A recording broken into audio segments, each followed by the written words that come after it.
Well, thank you very much indeed.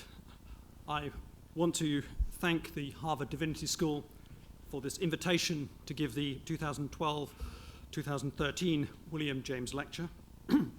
And I thank all of those who have supported this process, particularly Dean Hempton, Dean Madigan, and David Lambeth, and all of the trustees of the John Lensley Fund. I would also like to make a particular thank you to Gina Lee, who behind the scenes has worked so efficiently and so effectively in dealing with so many emails over the last number of months. I have been touched by the generosity and hospitality that has been shown to me. Thank you. It is, of course, a particular honor to come from Europe to give the William James Lecture. My university is actually down the road from Lamb House in Rye, the British home of Henry James Jr., and of course underlines the link of the James family with Europe. These lectures are to pay particular attention to the varieties of religious experience, and that also begins with the link between Europe and Harvard. Indeed, James notes how many European scholars had come through Harvard at the beginning of his lectures. And then he expresses his anxiety that he is going to speak in Edinburgh because, and I quote, "It seems the natural thing for us Americans to listen while the Europeans talk." Of course, I now find over the last 110 years the transatlantic conversation has reversed the anxiety. I'm now anxious that the natural instinct to listen while the European talks is still part of your nature. At least I hope for the next 45 minutes it will become more of an instinct. Thank you all for taking time in our busy schedules to come along this evening. Before I begin, I want to make two brief tributes. It is incredibly painful to come into a city where the flags are flying at half-mast, where every conversation that I have had, from the taxi driver who brought me here to the friends and colleagues that I've spent time with in the last number of days, where the pain, the shock that this city has been through is very evident. And it seems a very difficult thing to speak on love without first paying my respects to all the victims of the Boston bombings and its aftermath. I realize that the context of listening and the context of speaking is so very different. And although I wrote this paper some weeks before those events, I realized that the echo of some of the words is received differently. I'd also like to pay my respects, returning to the focus of the William James Lecture, to the James scholar Eugene Taylor, who died on the 30th of January of this year, age 66, who was a student of the Harvard Divinity School and who gave the 1983 William James Lecture. Eugene Taylor worked with me at the conference in Edinburgh, and we worked jointly on the centenary edition of the Varieties. He's a man with a big heart who made a great contribution to William James scholarship. And although we would not necessarily agree on our interpretations of James, I hope that this lecture this evening at least extends the James archive and how we read James as Eugene Taylor wished.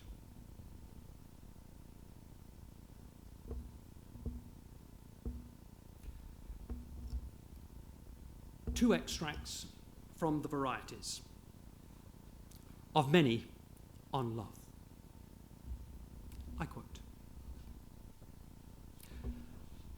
"The very instant I heard my Father's calling unto me, my heart bound in recognition. I ran, I stretched forth my arms, I cried aloud, Here, here I am, my Father. O happy child, what should I do? Love me, answered God. I do, I cried passionately. A Christian convert quoted in the lecture on the reality of the unseen from the Varieties. Another. Often, the assaults of the divine love, it is said of Sister Serapherique de la Martinière, reduced her almost to the point of death. She used tenderly to complain of this to God. "I cannot support it," she used to say. "Bear gently with my weakness, or I shall expire under the violence of your love." An extract from the 1894 History of Marguerite Marie in the lecture on saintliness. These passionate utterances of love from the Varieties register a challenge to how we think about love in its reciprocal opening and overwhelming power in relation to the divine. Both reflect the challenge to speak of love, and the divine particularly, in coherent ways. In these expressions, there is an intimacy which enables the other to flourish, and a love that overwhelms to the point of bringing love to its contradiction.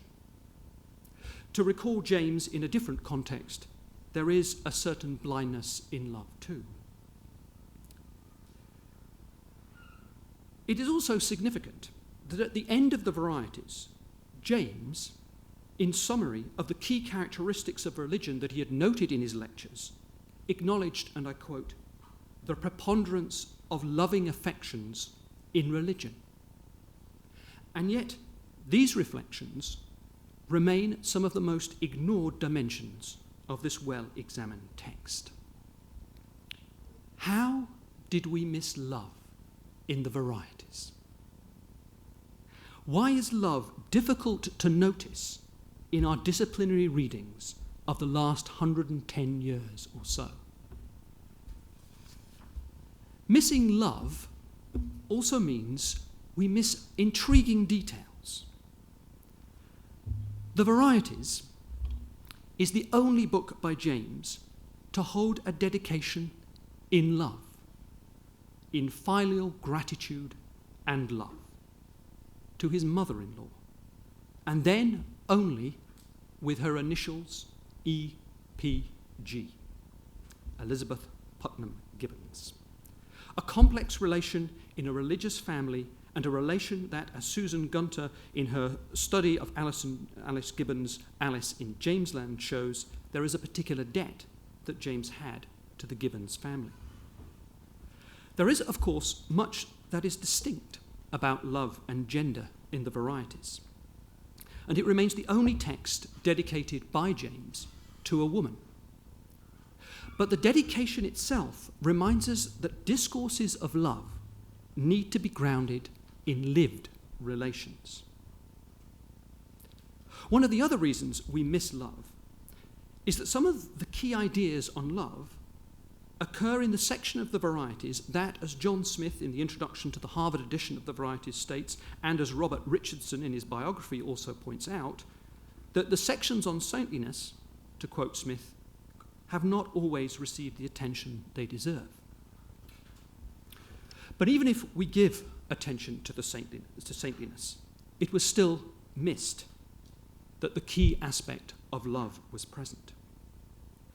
We miss love for particularly complex reasons, because it's both relational, embodied, and it holds very diverse qualities that make love a difficult topic. And in the history of philosophy, as Simon May's recent History of Love points out, one begins with the impossibility of love as a concept. And, as has also been pointed out, in talking of love, we face its overburdened nature across eros, philia, and agape, as Richard White's Love's Philosophy suggests.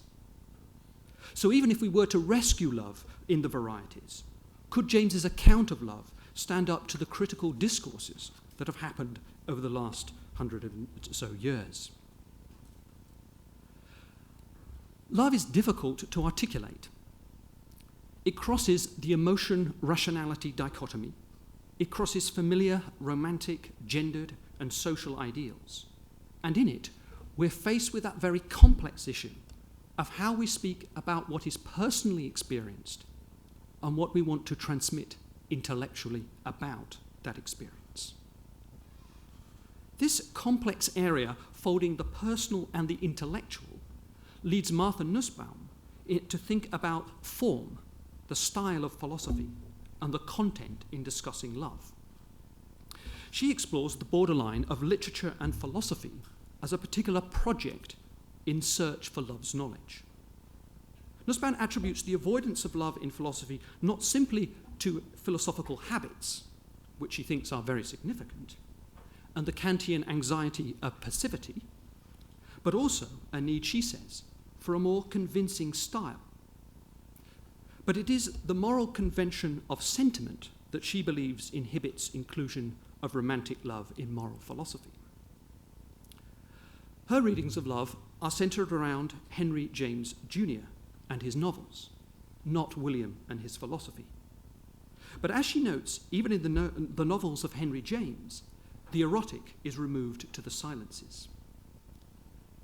But in her work, Nussbaum recognizes an important element of love's discourse as requiring a particular interdisciplinary logic, and recognizing that it takes a particular type of philosophy to be receptive to such an opening.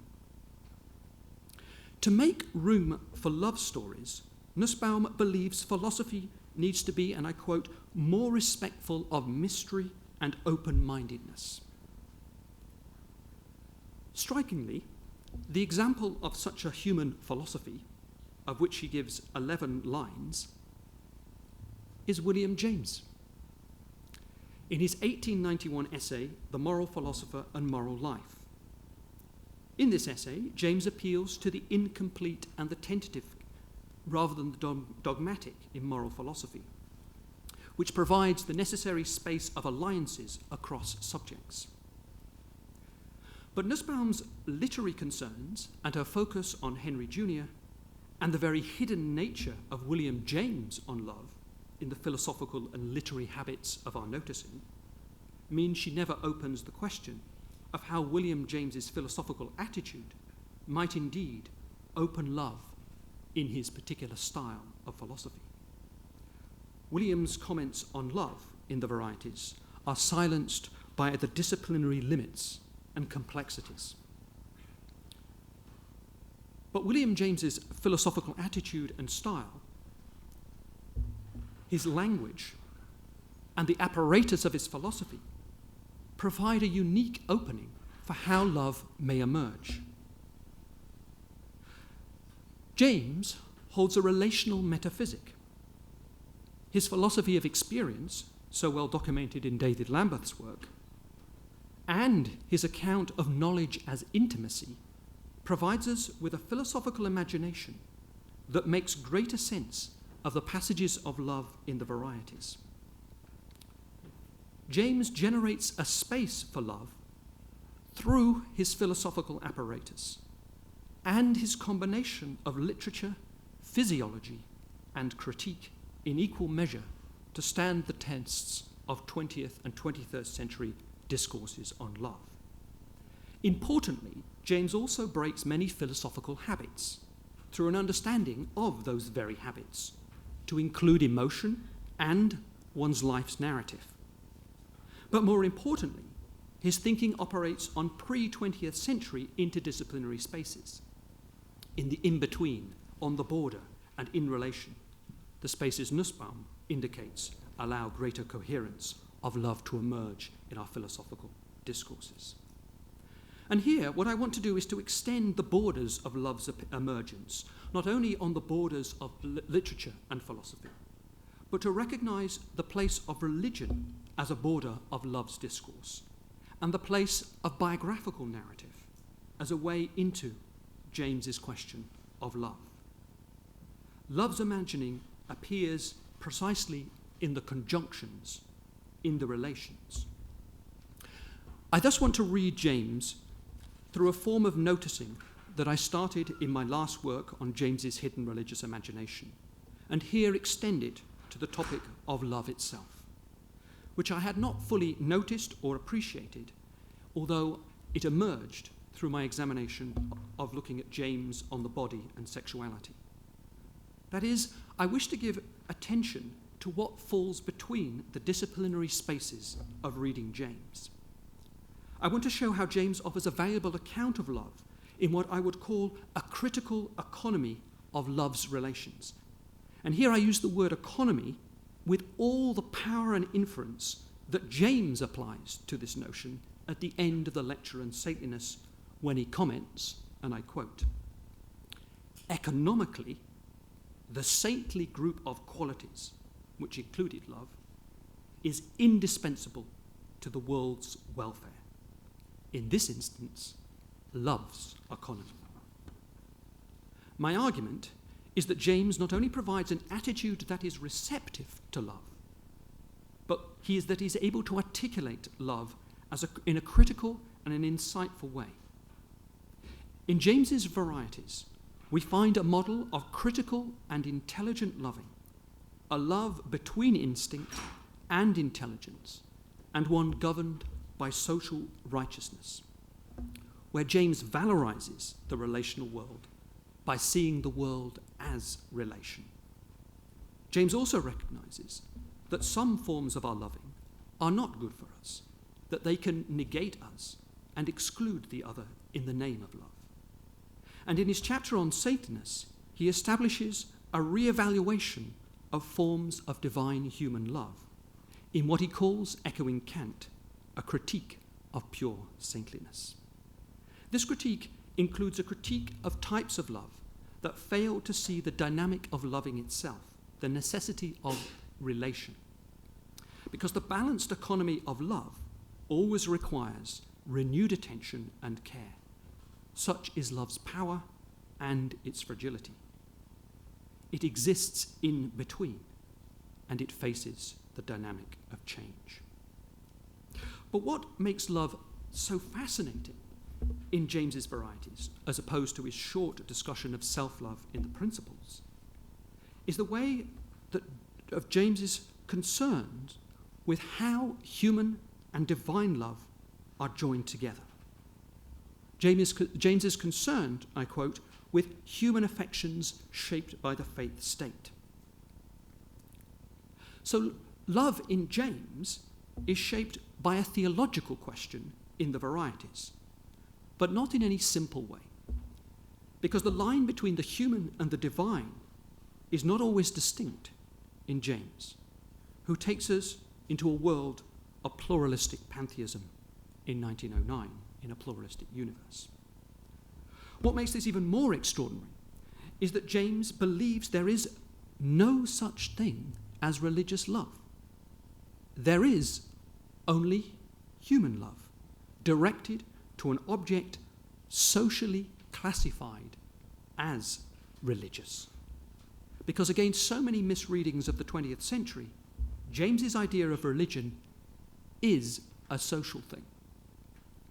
How many readers forget James's deployment of the word arbitrary definition?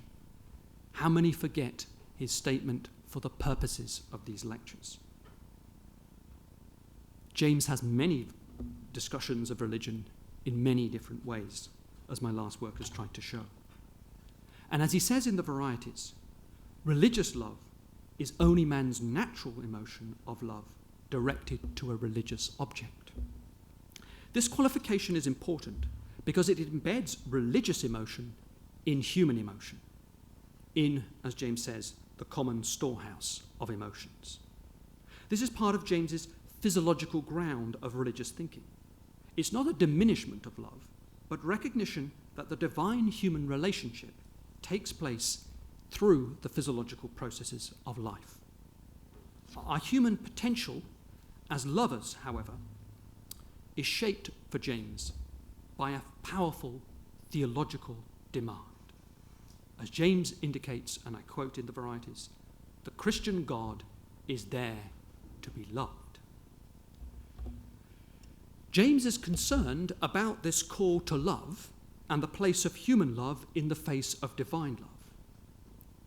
The issues, of course, are those that troubled his father, Henry James Sr., a somewhat elusive theologian of the 19th century, to use Frederick Young's assessment. And I would suggest that James inherits his father's unresolved theological problem of creation, which William answers in turn through pluralism, although the story I will tell this evening is that that answer pivots on love. It is well known in Jamesian scholarship how James carries over a personal mission to understand and represent his father's religious devotion. But there is something more at play here.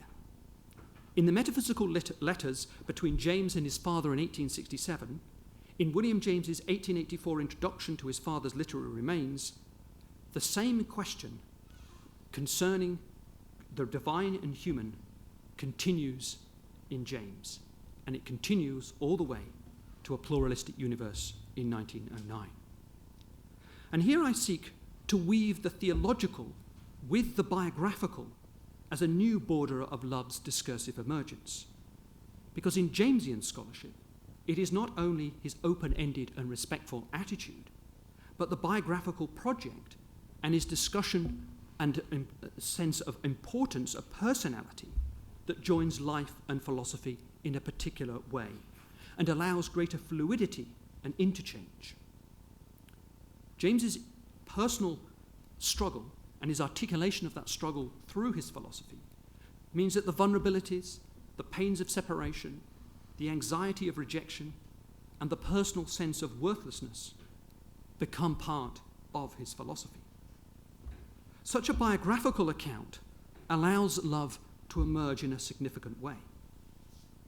But it also is part of the features of James's philosophy. James, the experienced philosopher, points out in A Pluralistic Universe, and I quote, "Philosophies are intimate parts of the universe.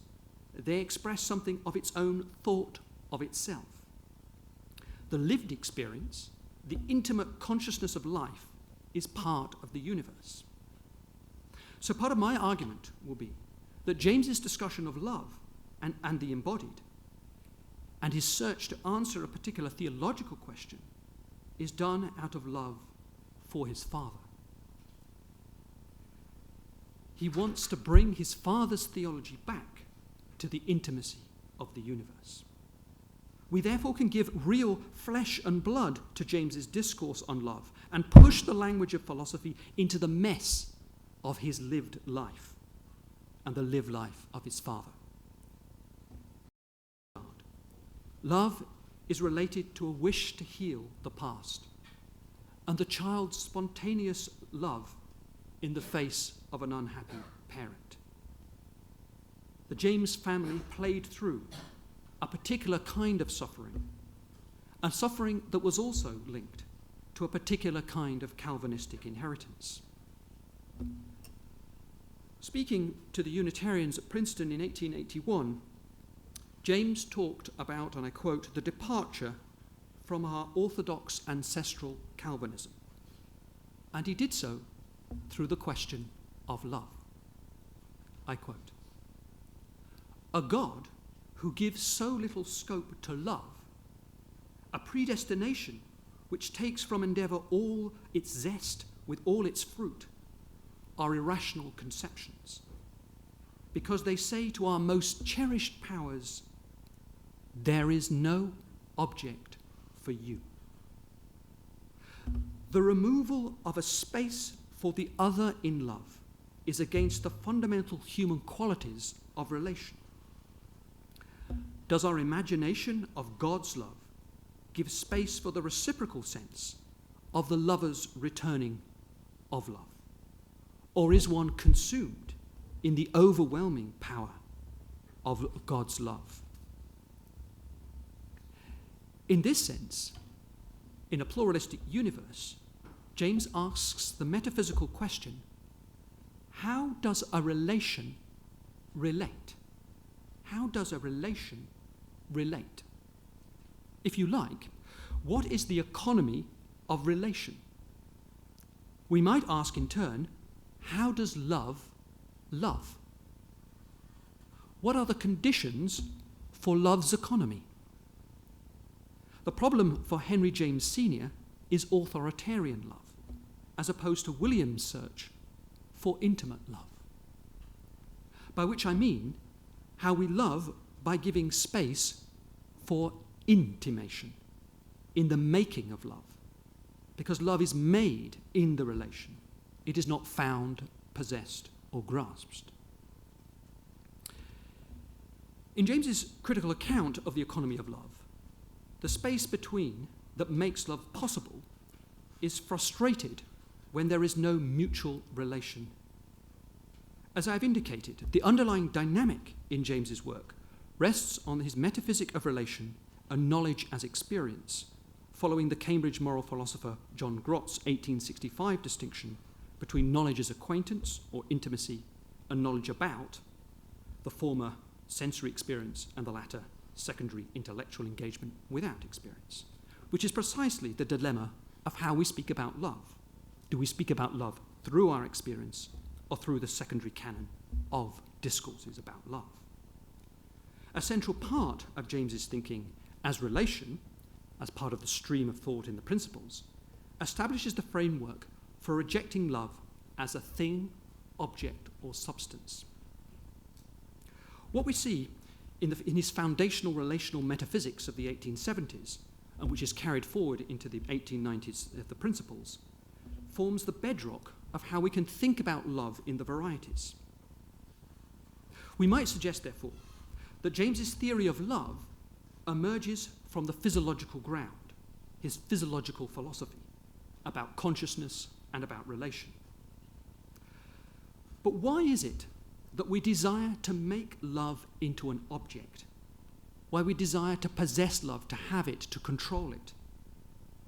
James answers this question. According to James's diagnosis or cognitive evaluation of our philosophical attitudes and habits, he says in the sentiment of rationality that it is uncertainty of the future, the ingredient, I quote, of expectancy, that results in our wish to create unchangeable abstract forms, to control our loving in the fear that it may disappear, a possessive love. The way we think about something is shaped by this fundamental need and insecurity. James recognizes that we create substances in our philosophical concepts out of a need for securing the world of change. As he says in the sentiment of rationality, ideas such as, and I quote, God, perfection, love, or reason, and immortality provide, quote, the stability of our outlook. Our philosophical craving, our habits of mind, for James are related to our ability and desire to control the future. The futurity of philosophical desire, as Hannah Arendt indicates in her own discussion of love and St. Augustine, is something that holds the urge to possess. It, to quote Arendt, says, it leaves out the temporal character of knowledge, our immediacy, our presence with the other in loving. In reaction against the substance views of love, James seeks to build a philosophical attitude to break these habits of thinking, to allow ourselves to think and write without possessing, without building empires, without trying to build a professional system or a career or a way of thinking that others will adopt. It is about creating a moment for understanding the intimacies of the world, to understand the emergence of love. What is important is that James sustains a clear critique of substance thinking about love that he perceives as happening in Plato and Socrates. Of course, now there are many different readings, and more fluid, more dynamic readings of Plato and Socrates. But we might note that James refers to the Symposium, the great text on love, in the Varieties, in the section where he refers, and I quote, to all sorts of abstractions in the chapter, The Reality of the Unseen. But we know from other texts of James, in the Principles and the Pluralistic Universe, those great bookends of his thinking, that there is a deeper critique of Platonic thought. In chapter 22 of the Principles on conception, James makes it clear his rejection of the Platonic form. which he sees as freezing thought, as he states, "Thus, amid the flux of opinions of physical things, the world of conceptions or things intended to be thought about stands stiff and immutable, like Plato's realm of ideas."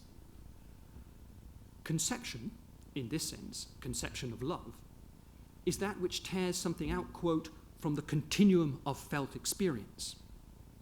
Love as relation rejects love as substance in the same way that the French feminist philosopher Luce Irigaray discusses the nature of love in Plato's Symposium, where she identifies the importance in Diotima's speech about immortality as being constructed both as an intermediary process and an end which is a duty of procreation. We see, therefore, that James holds the same sense of fluidity that is articulated so well in Irigaray's philosophy. And it's striking to note when the tradition of Plato builds this notion of love and immortality, that if we go to James's 1898 Ingersoll lecture, where he discusses human immortality, the metaphors that he deploys are ones of fluidity. Coloured glass, a prism, a reflecting light, in order to build a transmissive function in thinking about immortality, not a substance thinking. The challenge to substance love is, of course, explored by theologians, such as Vincent Brumer in his work Model of Love. He points out that surprisingly few models of love begin with relationships, trapped as we are in the Western Platonic Christian thought with substance and attributes. Love as lack, love as want, love as need, love as seeking beauty. Unfortunately, Brumer erroneously dismisses James as part of attitudinal love, rather than dynamic relational love.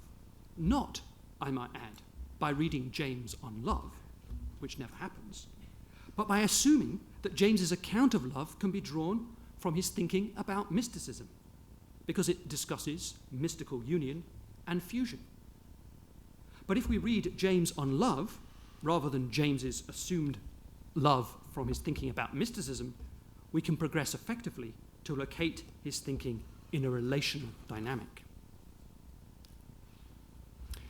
And here I come to the heart of James's contribution on love in the Varieties. If love is transmissive and is part of movement, it is also for James a balance between our physical desires, our passions embodied, and our intelligence. James's account of love negotiates body and social critique. He responds and develops the Kantian problematic of love as both inclination and duty, but pushes further Kantian thinking by valorizing the embodied and trying to move the duty question back to one of its value and its fruits. James recognizes that there is a need for a critical intelligence in love that recognizes those parts of love which deny the other. James's main evaluation of love in saintliness is one that seeks to deal with the divine in human relationship and the interaction, significantly, of how our personalities and the imaginations which go with those personalities construct God. Contrary to many psychologized readings of James, or rather a view of psychology that sees it as a private and individual and not a social and political discourse, i.e. that individualism is a political and social philosophy, we see James's understanding of love is actually evaluated through social critique. James mediates between exclusive love and a more balanced, socially engaged love, one that is rooted in the social networks and overcomes those tendencies, those habits of mind, which are exclusive and obsessive. James' critical account of love occurs when the balance is lost between our instinct of body and our intelligence, critically read through the social world, critically read through character type and our theological imagination. As he writes in the Varieties, I quote, "Spiritual excitement takes pathological forms whenever one's interests are too few and the intellect too narrow." The loss of balance between these two orders is the cause for James of religious fanaticism. It takes forms of excessive and exclusive devoutness. In what he calls masterful and aggressive types, Carl Jung would say extrovert types, it is jealousies, what he calls saintly tempers, and the desire to be cruel that starts to emerge. And James appreciates that this, in turn, always becomes political. It is striking that for James, the great scholar of religious emotion, that it is deficiency of intelligence and social critique that determine his evaluation of love. If excessive devotion in masterful and aggressive types, the extrovert type, leads to these external manifestations, James is also concerned about the effects on gentler types, what Jung would call introverts, where the energies are turned inward and related to what James calls, quote, an imaginative absorption in the love of God to the exclusion of all practical interests. There is a one-sided attitude, a narrow set of interests in such love of God. As James states, a mind too narrow has room for but one kind of affection. When the love of God takes possession of such mind, it expels all human love and human uses. This James names, because there's no English word for it, as theopathic love, the theopathic condition. And one can only assume that here he holds to Kant's model in the background. James rejects forms of loving that are detrimental to our social orders, but this is also about valuing the created order itself, against his father Henry Sr.'s rejection and suffering of anything that was deemed to be outside of God. For James, there is a need for a validation of human love in theological love and in our imagination of that love, which is not exclusive but inclusive. The perversion of divine intimacy is a denial of the human. James's critique of the divine is to value human experience as a way of judging our imagination of the divine. James gives a number of examples of this kind of theopathic love from Christian history. The most concentrated and critical is that of St. Teresa, who, James sees, forsakes the critical capacity by forgetting the social implications of her visions. Here James makes the point that between the 13th and 20th century, we have established an ethical evaluation of the religious imagination, and that love requires this ethical evaluation by recognition of the fruits. What is significant is that James introduces into the Varieties an extraordinary assessment of love by, quote, critically judging religious phenomena according to social righteousness, and he does this in a number of occasions in the discussion. Adulation and favourites form exclusive and possessive love, are for James shallow and unedifying. He is concerned with how the soul's imagination rejects mixing of love of God with love of each other in the desire for purity. Thus, according to James, we have, and I quote, a too small-minded a God for our centuries, or we have engineered a small-minded notion of love, one where engulfment denies relation. Roland Barthes, in his Fragments of Lovers' Discourse, picks up the same perversion in 1977. Barthes writes, "When I am engulfed, it is because there's no longer any place for me anywhere, not even in death. I am nowhere gathered together, opposite, neither you nor me nor death, nor anything else to talk to. I lose my structure as a lover." James's critical thinking about love is about recognizing that structural economy of love. Engulfment in forms of dominating parental love, in forms of possessive personal love, deny the relationality of parent-child and lover-to-lover. A love that refuses the love of the other. James understood this relation through his father, through the divine-human dynamic, as Barth understood it through the dynamic of personal gay love. The dynamic of engulfment in theopathic love captures, I believe, central parts of James's entire pluralistic philosophy. However, we might think that James's attraction to pantheism is a little bizarre here, because it relieves little room for self-other. It suffocates in the fusion of God and creation, and there's no space for separation of the human and the divine. And indeed, this is a form of pantheism. James calls this monistic pantheism. But this is pantheism which he rejects, because it's built on idealistic rationale, because it gives no room for experience. You cannot breathe in monistic pantheism. But James' entire thesis of a pluralistic universe, as David's work demonstrates, is about developing a pluralistic pantheism. When James asks, how shall a relation relate? He is critiquing monistic pluralism. The condition of love, however, is one that is about relation and not fusion. And in the name of love, relation is at times suffocated. Relation, in James's universe, requires distinction. It requires what he calls in the pluralistic universe an each form, not an all form.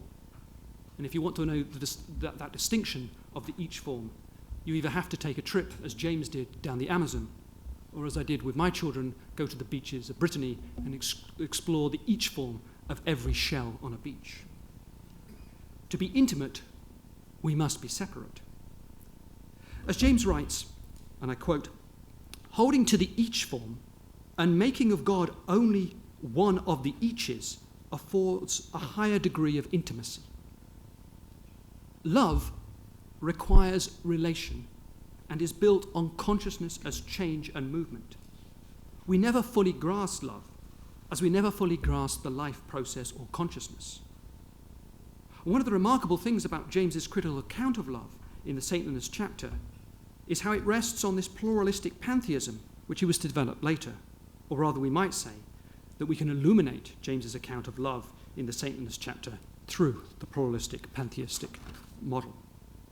So to read a pluralistic universe, James creates an opportunity for understanding intimacy and love, though they are very distinct. As James writes in A Pluralistic Universe, and I quote, pluralism lets things really exist in the each form, or distributively. The distributive economy is one where love flourishes. You may think this is all getting a bit abstract. And where's the body? And where's the love? And where's the life? I'm feeling that myself. But I said that in order to explore the point of emergence in love, we needed to come to biography. And it's to biography that I want to return in the final parts of this paper. Because I've suggested that James's love emerges through love of the Father. And this is supported, I think, by taking the passages of love in the Varieties and seeing the relational connection they have with the Father's 1867 metaphysical discussion and the 1884 literary remains.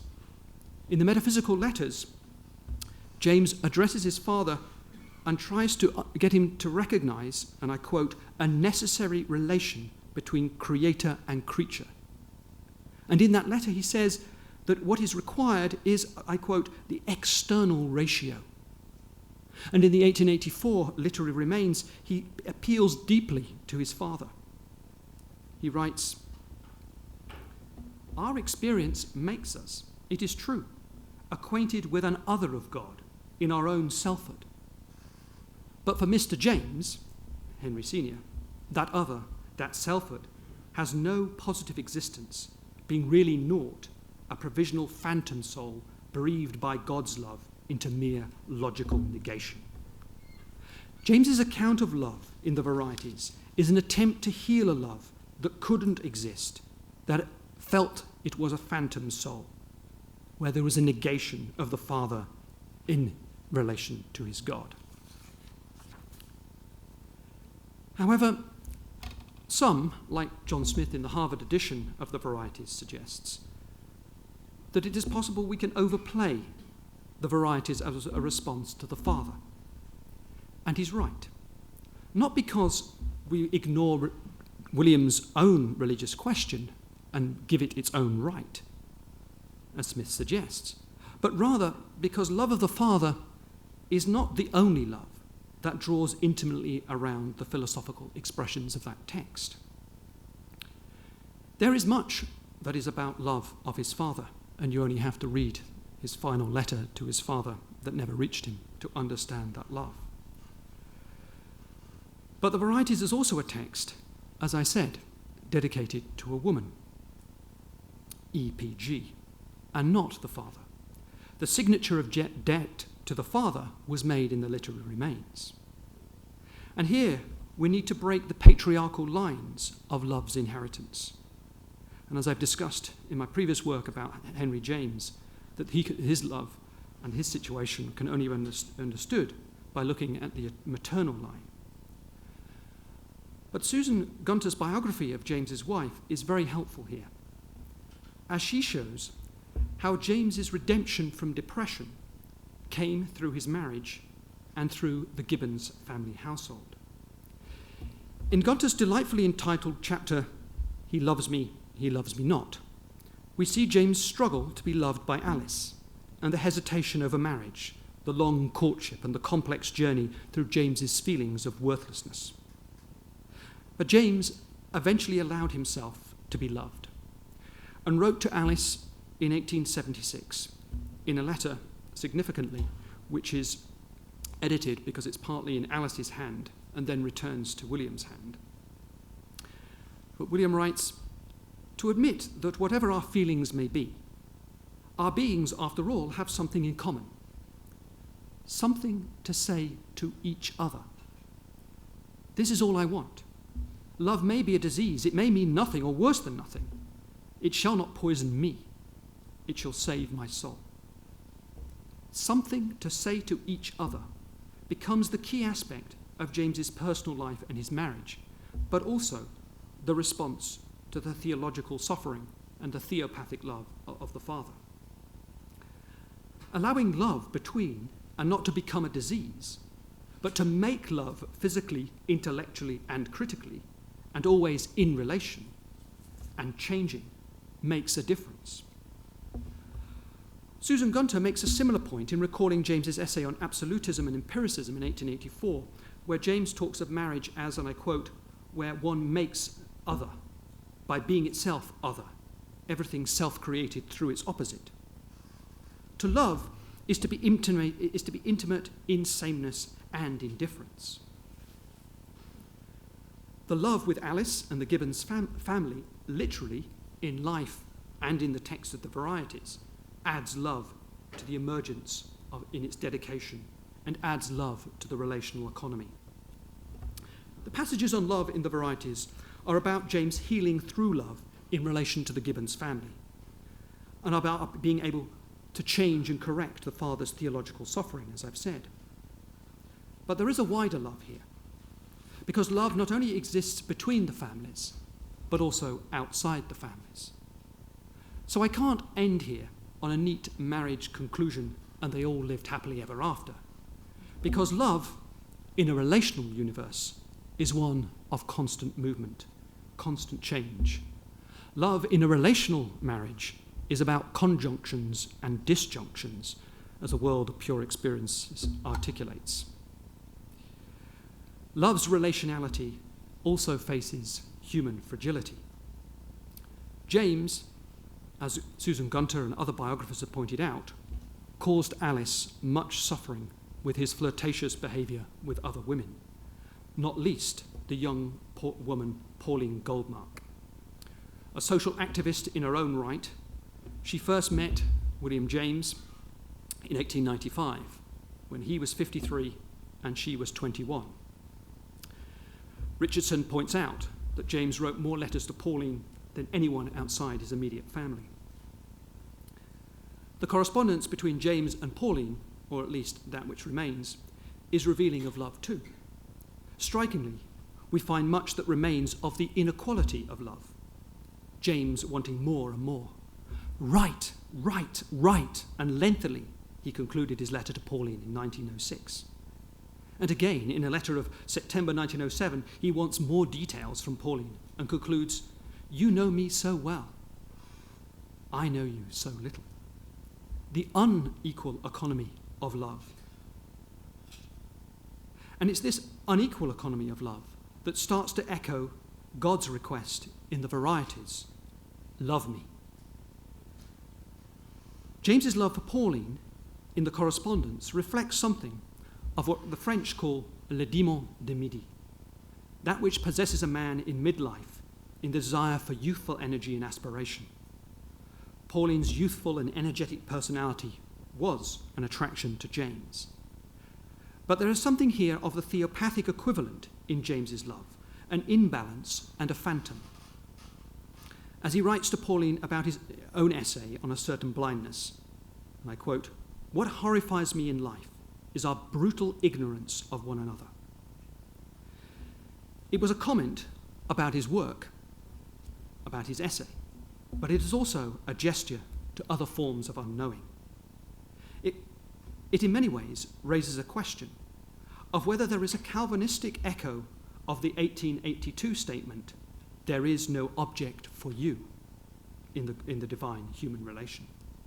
James perhaps could not balance the relation with Pauline as he desired, could not establish the intensity of that loving desire because of marriage or Pauline's reluctance to say more, and we have no account of Pauline's actual feelings towards William. James was at least blind to the parallels such love made to the theopathic divine love, but he was perhaps still haunted by his father's phantom. A final note. In the chapter on the value of saintliness in the Varieties, James deploys the final lines from his favourite poem of Emerson, "Give all to love."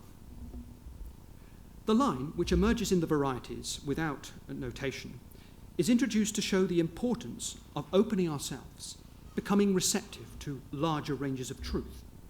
It echoes the poem's theme that one should give all to love until the moment one realizes it will not be returned, and then one should open oneself up to the new possibilities that will arrive.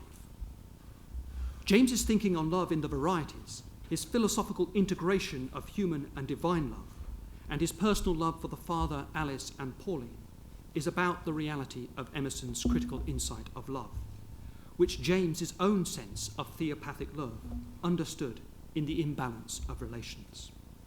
As Emerson concluded his poem, "Heartily know, when half gods go, the gods arrive."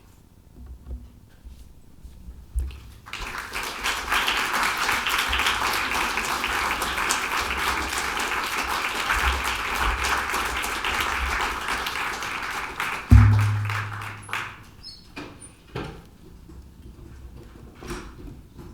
Thank you so much for a wonderful lecture. So we have now about 10 minutes or so for questions, and Professor Correll, I think, will just moderate the questions himself. Do we need to wait for microphones being passed? Yeah, we do.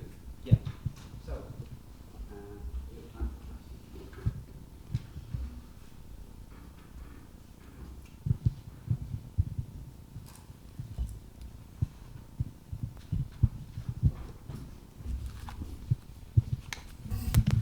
Yes, very interesting, and thank you very much. The question I have relates to almost the very first part of your comments this evening when you quoted from William James's book about the feelings of two unnamed people, I guess. What the question I think I have is how does that or those comments relate to our looking for and perhaps not yet finding the response from the Almighty that we want. If I'm articulating this very well, I'm not terribly sure I am. Is James really saying that the psychology of it all is our seeking something, and then I guess the question is that we really found the answer that we're looking for?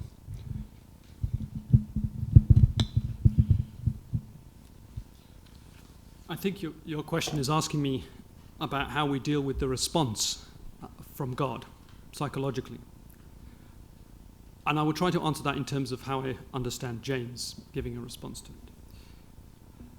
The first thing that's important to recognize is that God is in part created through our imaginations.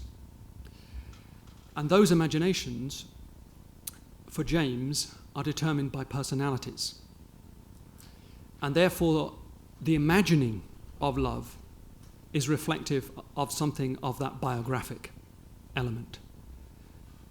That our imaginings of God link to our personal biography and to the personality that lived that biography. And I think for James, one has to critically interrogate our imaginings in order to test it through its social implications. That our response from God is actually our response from the social world. That we'll know something of that imagining of God through each other, not through our secluded private imagination, but through the experience we have with each other. And the danger is actually thinking that the imagination is telling you, rather than each other is telling us something about God's love.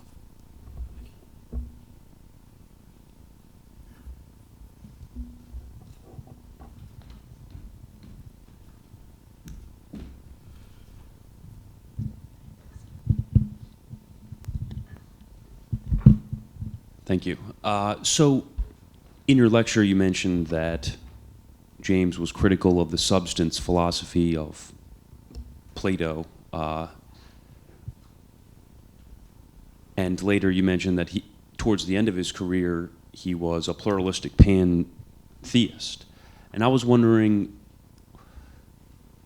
would you consider James to be close to being a process philosopher? In the sense that he plays up the relational aspects regarding his own metaphysical conception of love and experience.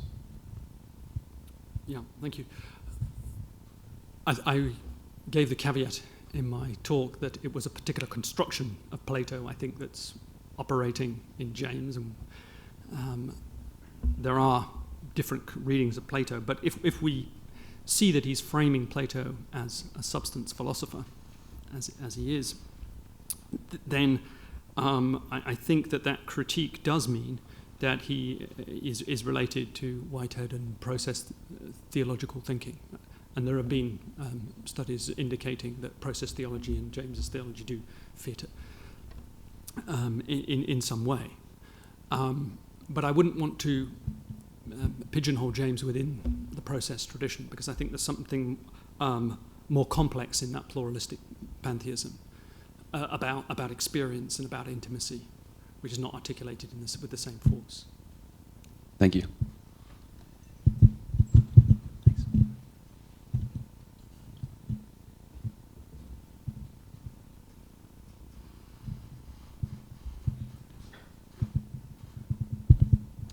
Thank you very much for a passionate lecture. I'd like to ask you to go with me a little further afield and think about how this fluidity of love, the images you used about prisms and the separatedness of individuals, what that kind of interpretation means for us now in a critical time.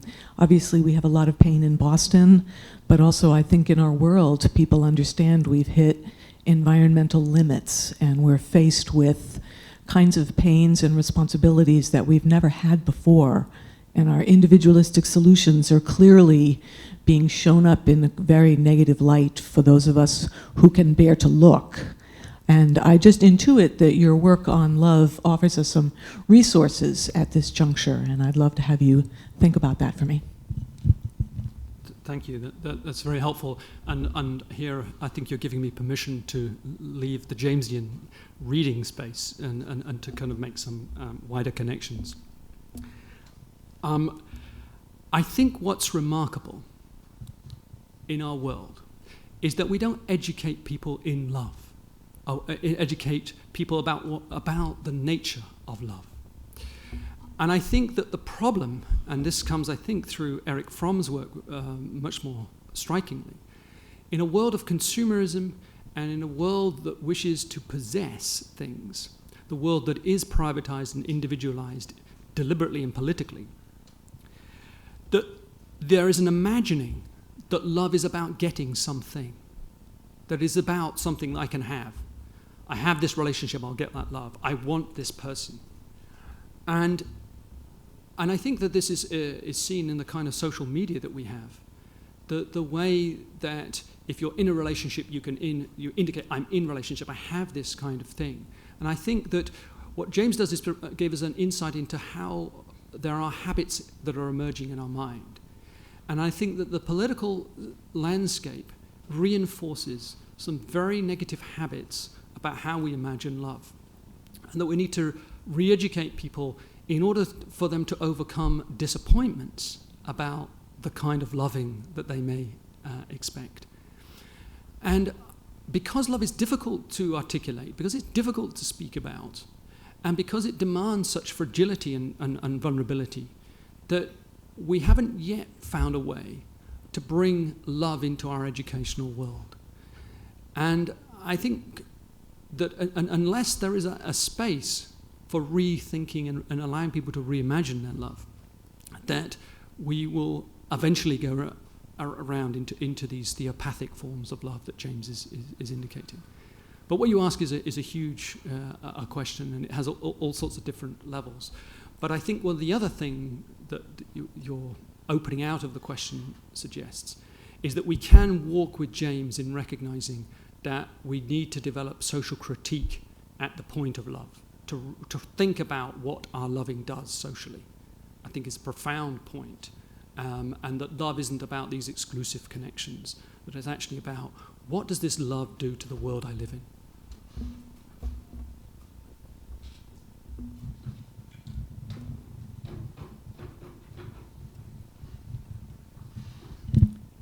I just want to follow that question with the rather striking vignette that you gave about James's relationship or fantasy about Pauline, which you indicate falls in that category of theopathic love, which I would agree with. How do you explain, or where do you find some hope in James's methodology for someone at that stage in his life to fall so completely under the spell of something that he presumably wants to caution us so much against?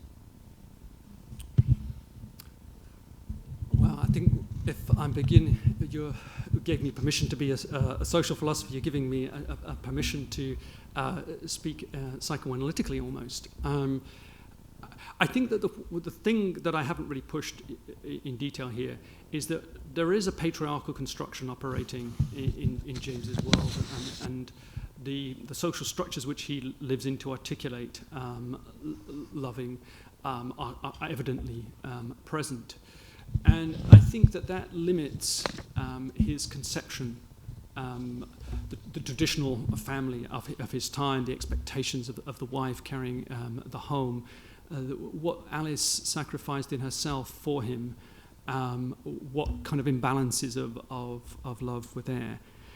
I think that what we get from James really is an opportunity to recognize that all our loving relationships require a constant opening of this intimacy. And the great thing about adding the idea of intimacy to love is that intimacy provides us, if you like to use Foucault's idea, it gives us an archaeology of love, the metaphysical archaeology of how love operates. And in love, we need to therefore ask questions about how I negotiate intimacy? How does intimacy is it generated between two people? What would it entail for that intimacy to be? And I think because of the difficulties of that, as I said, the French, which I think is a lovely phrase, le démon de midi, which is evident of kind of midlife crisis, is when the newness of young flesh becomes much more about a new knowledge, rather than the desire to build deeper intimacies, because to take intimacy further demands more of ourselves, and it demands this sort of constant furthering of ourselves, largely because, as James's life indicates, our own intimacies are inhibited by the early intimacies we had as children, and we carry these constantly.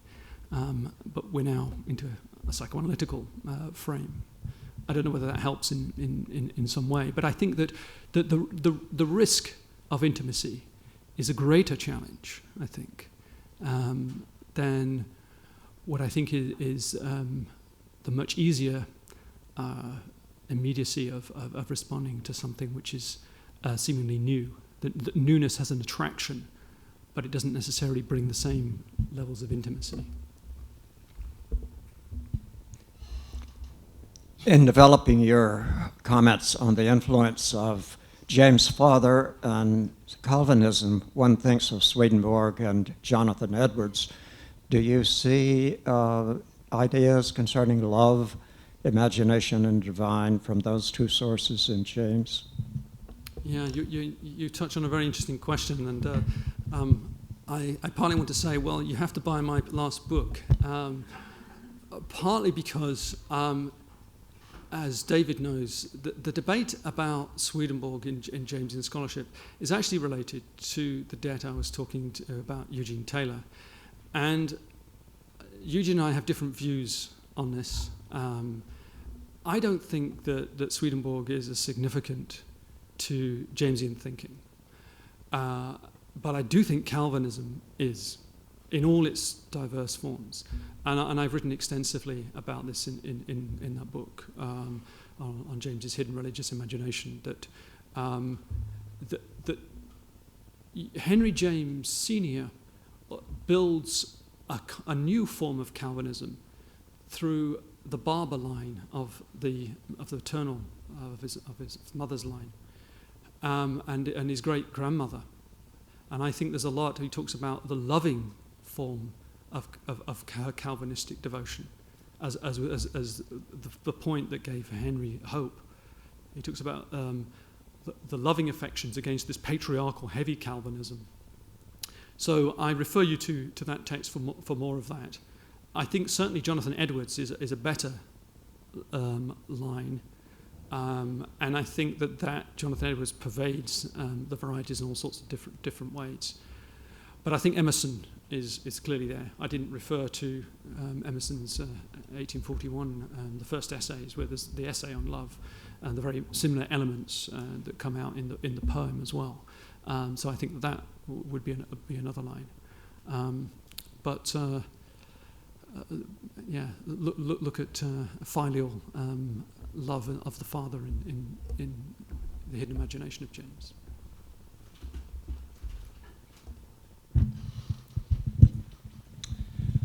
Thanks so much for that lecture. My question has to do with how James, or you as a Jamesian, might regard a custom which was designed perhaps undesirably and perhaps impossibly to sort of lock down the permanence of love. And I say perhaps impossibly because of James's comments about the fluidity of love and some of the other metaphors and terms you use, and namely the marriage vow. I'm wondering what James would have thought about the marriage vow, and again in relationship to this late relationship with Pauline and so forth. Does he actually talk about that in his text? And if not, what do you think he might say about that custom? I'm not aware. I mean, that's a good thing to kind of search around some of these questions. And I think that there are a number of scholars now really approaching the correspondence in much greater depth and linking life and philosophy much more clearly. And I think we'll see in a few years some good work in that area.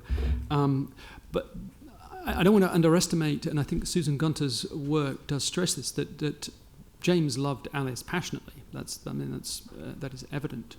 I'm not trying to make any kind of moral statement about what his understanding of marriage or the marriage vows were about. We don't have any evidence that he transgressed them, but we do know that the flirtatious behaviour in biographies and the letters clearly caused suffering. And maybe the suggestion is we don't have evidence that he maintained those vows. But I think that one has to look at it in the way that I was trying to kind of tease out the link between speaking about love and its liveness. And so what I'd like you to take really from that is that I'm trying to build something of life and how it forms philosophy. And that I think there is something in James's about account of love in the Varieties, which is about this renegotiation of the pain of the father, and that Alice does provide that. But I don't think that life doesn't have that stability. There's this constant reworking. We constantly care and nurture our intimacies, and that requires work. And it's an example of the complexity of that. That James is like us all, that we're vulnerable and our intimacies require work.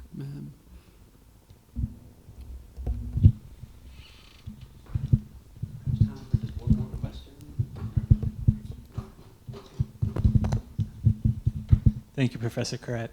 I was curious if you could say a little bit more about what you think is the promise of biography for both educating relational love and allowing us to find it in the first place.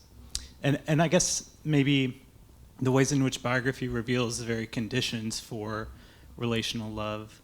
And related to that, I suppose, the ways in which biography can reveal bodies as a condition for relational love. Mm-hmm.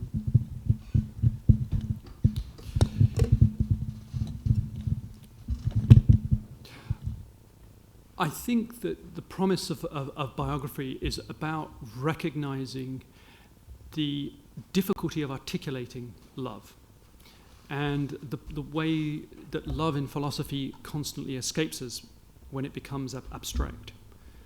And so biography promises a constant renegotiation of abstract philosophy in the light of our lived embodiment. I think that what biography does is to make the claim for owning one's embodied life and one's own thought in that embodied life.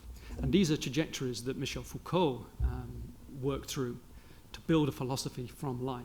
And as David pointed out, I constantly am intrigued by thinkers in terms of their life and their philosophy and how they're correlated. I'm not saying that biography is the answer to that. I'm saying it was one strand of that, because I think that there's something striking also about religious narrative. I think love emerges in the Varieties in part because of biography, but it also emerges because there is narrative, there are literary dimensions. Theologians and confessional texts have generated a specific discourse of love. So if love was to emerge, it emerges at the interface of biography, religious devotion, literature, and the vulnerability of connecting your life with what you think.